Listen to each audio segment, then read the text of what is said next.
Mon rapport, c'est un petit peu aussi une excuse pour vivre des petites aventures, hein, parce que moi, c'est surtout, au-delà de l'astronomie et de la photo, voilà, c'est un petit peu un prétexte aussi pour partir en vadrouille. Donc, Mmh. moi, ce que j'adore faire, c'est prendre mon matériel photo et puis partir, le plus souvent en montagne ou ailleurs en France, mais souvent en montagne autour de chez moi.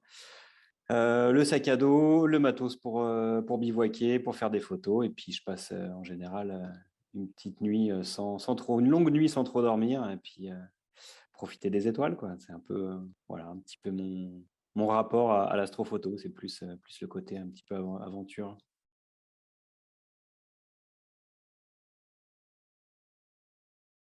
Ça fait un buzz auquel je m'attendais pas du tout.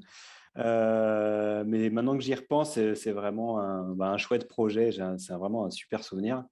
Qui me donne envie justement de créer d'autres choses et je suis d'ailleurs en train de travailler sur un autre monument j'espère le printemps prochain. On verra si ça peut prendre forme déjà.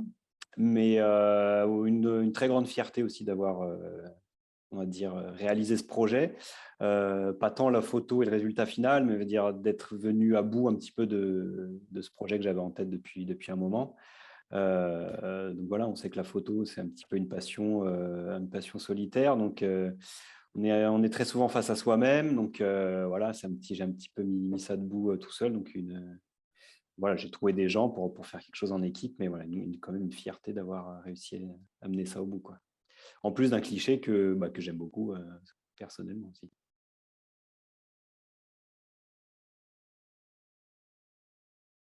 Alors, au tout début, c'était l'été dernier. Moi, je me baladais un petit peu sur Google Maps pour trouver je fais ça des fois quand j'ai rien à faire pour essayer de trouver des lieux où prendre des photos ou alors repérer, des lieux juste comme ça sur internet.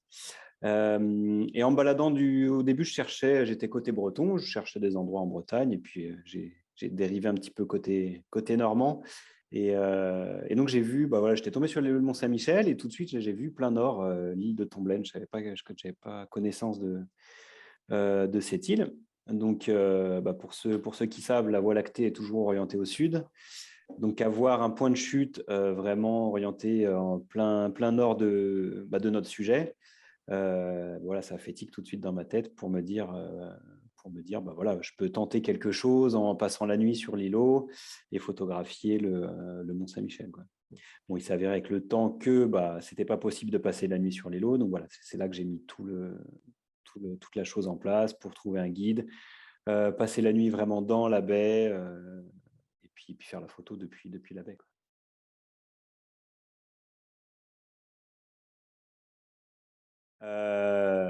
Bon, après, j'ai pas de secret particulier, hein. Je vais utiliser du matériel photo voilà, bon, que je dédie à l'astro et en plus l'utilisation d'une monture équatoriale. Et le tout, en fait, la photo du Mont-Saint-Michel, ça représente en fait c'est une photo panoramique. Donc j'ai utilisé un 50 millimètres pour cette photo. Et donc j'ai balayé mon ciel dans un premier temps, puis mon sol.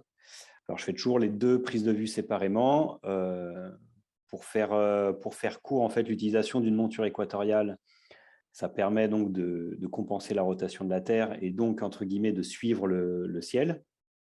Et en contrepartie, forcément, quand on est figé sur le ciel avec la monture, et ben notre sol, il est flou comme un flou de bouger. Donc je suis obligé de prendre les 2 séparément, pour ensuite les superposer, par la suite, quoi. Donc ça, au final, voilà, on a une photo panoramique, de 19 photos, au total.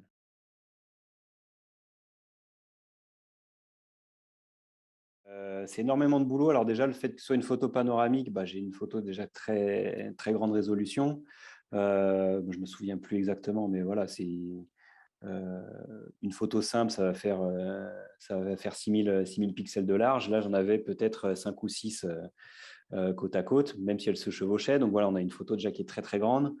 Et donc après, alors il y a plusieurs techniques possibles pour le détourage, hein. Il y a des outils qui permettent de le faire plus ou moins rapidement. Pour cette photo, moi, j'ai décidé de le faire vraiment manuellement. Donc, j'ai pris mon pinceau et j'ai détouré quasiment pixel par pixel, à faire tout le tour de mon décor. ce qui m'a pris, je crois, 2 bonnes après-midi, voire même une journée et demie, si on compte vraiment en termes un peu d'heures, quoi. Donc, c'était très, très, très, très long, très fatigant. Et voilà, après, une fois que ça s'était fait, on va dire, c'est le plus gros, le plus lourd et pas très passionnant à faire. Donc, mais une fois que c'est fait, après, voilà, on a un avant-plan qui est bien propre. Et c'est ce que je recherche en général. Mmh.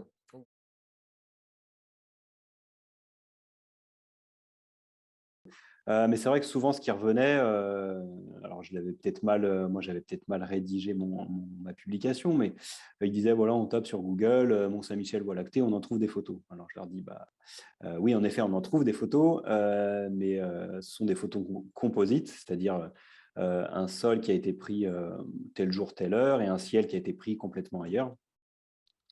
Donc c'est des photos composites, donc ça, bon, après on n'aime pas, ça c'est pas le sujet. Et donc j'expliquais pourquoi. Donc forcément, comme je disais tout à l'heure, pour photographier la Voie lactée, il faut être placé, aller orienté sud. Donc si on a un sujet, il faut que le sujet soit au sud de notre position. Et donc toutes les photos qu'on voit du Mont Saint-Michel et de la Voie lactée qui existent sont des photos prises depuis la côte. Donc on voit bien que c'est le Mont Saint-Michel depuis la côte ou la passerelle qu'il y a devant le mont. Donc l'appareil est pointé vers le nord. Donc c'est complètement impossible d'obtenir voilà, les deux ensemble de ce point de vue-là. D'où bah, voilà, le fait que ce soit des photos composites. Donc voilà, ça j'expliquais. Alors il y avait plusieurs personnes aussi des fois qui, sans même que je dise rien, bah, voilà, qui expliquaient un petit peu, peut-être plus clairement, parce qu'ils ont un côté un petit peu plus explicatif et pédagogue que moi. Mais voilà, en général, le message est passé. Et après tout le monde comprend.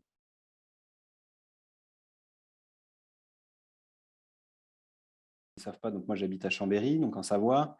Donc j'ai la chance, voilà, on est quand même bien loti par ici parce que on est entouré de massifs montagneux. Donc dès qu'on va dans un massif, eh ben, la pollution lumineuse est fortement atténuée. Il y aura toujours des petits points lumineux sur une photo, sur les villages de vallée, etc. Mais ça reste quand même très, très faible.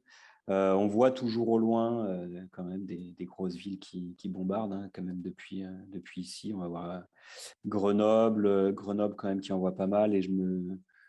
Euh, bon, Lyon, je ne shoote pas dans cette direction, mais si on shoot un petit peu vers l'ouest, on verrait sans problème la pollution de Lyon. Donc ça, c'est vrai que c'est un peu dommage, mais par contre, moi, ce que je trouve fort agréable ici, c'est que bah, il y a pas très longtemps, donc cet été, je suis allé faire une photo à 15 minutes du centre de Chambéry. Je voulais tester un peu de nouveaux spots et à ma grande surprise, j'ai vu que voilà, juste après Chambéry, tous les petits bourgs sont éteints la nuit. Donc ça, c'était vraiment un réel plaisir. Donc je pense bah, tout le monde y gagne, tout le monde y gagne sur tous les secteurs. Moi, en tant que photographe, bah, c'est un réel bonheur. On peut observer les étoiles. Tout le monde pourrait observer les étoiles, donc ce serait vraiment chouette. Et puis voilà, après, bon, ce qui intéresse, je pense, le plus les communes, c'est voilà, c'est le côté financier, forcément. Il y a aussi voilà, pour eux, je pense, c'est un gain financier d'éteindre les lumières. Voilà, autour de Chambéry, c'est quand même quelque chose d'assez agréable. Et globalement, même dans les massifs alentours, les villages, ils éteignent globalement la nuit. Donc là-dessus, on est bien lotis. Donc si beaucoup plus de monde pouvait prendre exemple là-dessus, je pense qu'il y en a plus qu'on ne le pense aussi, mais si ça peut s'étendre encore plus, ce serait super.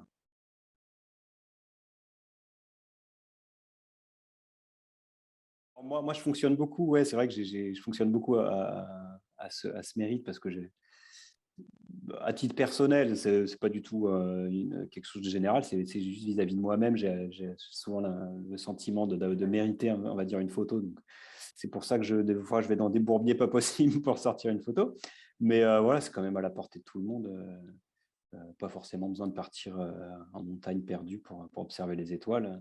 Comme je disais tout à l'heure, voilà, en partant juste à côté de chez moi, par exemple, j'ai la chance d'avoir des villages éteints. On peut déjà profiter du ciel voilà, sans avoir besoin de marcher, de cavaler ou d'avoir froid, forcément. Donc, depuis un jardin, même de chez soi ou en vacances, c'est totalement possible.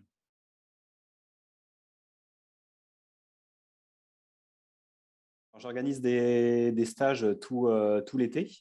Bon, là, malheureusement, c'est la fin de saison. Là. La dernière session stage a lieu ce week-end. C'est d'ailleurs malheureusement pour ça que je peux pas être présent avec vous ce week-end.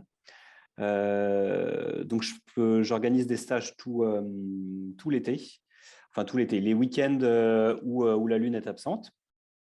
Donc, ça se passe autour de Chambéry, de préférence. Après, suivant la météo, on peut bouger suivant la couverture nuageuse. Et donc, ça s'adresse un petit peu à tout le monde. Alors, pas à ceux qui sont très avancés, mais aussi bien aux débutants qu'à ceux qui ont déjà pratiqué et qui veulent se perfectionner.